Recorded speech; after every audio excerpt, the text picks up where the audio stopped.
કોરોનાને લઈને social distance જાળવવા મનપા તંત્ર સતત અપીલ કરી રહ્યું છે અને નિયમનો ભંગ કરનારા લોકો સામે કડક કાર્યવાહી કરી રહ્યું છે, પરંતુ ખુદ મનપામાં જ દીવા તળે અંધારું જોવા મળ્યું છે। સુરતના કતારગામ ઝોન ઓફિસમાં નિયમની ધજિયાઓ ઉડી હતી। ડ્રેનેજ અને નળ જોડાણને કાયદેસર કરવાની આજે છેલ્લી તારીખ હોવાથી મોટી સંખ્યામાં લોકો આવી પહોંચ્યા હતા અને સોશિયલ ડિસ્ટન્સના ધજાગરા ઉડ્યા હતા। સુરત મ્યુનિસિપલ વિસ્તારમાં 6 લાખ જેટલા નળ જોડાણ ગેરકાયદેસર છે।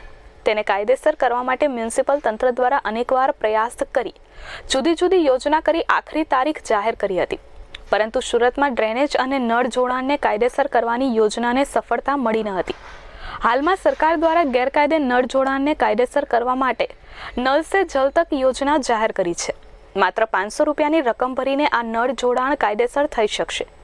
નળ જોડાણ કાયદેસર કરાવવા માટે 31 ડિસેમ્બર 2020 અરજી માટે અંતિમ તારીખ રાખવામાં આવી હતી, ત્યારે આજે નળ જોડાણ કાયદેસર કરવા માટે ફોર્મ ભરવા અને પૈસા ભરવા માટે અહીં મોટી સંખ્યામાં લોકો આવી પહોંચ્યા હતા અને અહીં સોશિયલ ડિસ્ટન્સની ધજિયા ઉડી હતી।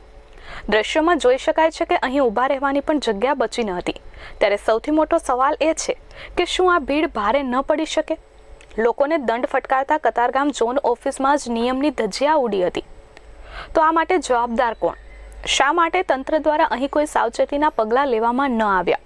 ઝોન ઓફિસમાં વ્યવસ્થાના અભાવને કારણે લાંબી કતાર જોવા મળી હતી, ત્યારે તંત્રની આવી બેદરકારી દીવા તળે અંધારાની કહેવતને સાર્થક કરે છે। મયુર ઠક્કર, S24 ન્યૂઝ, સુરત।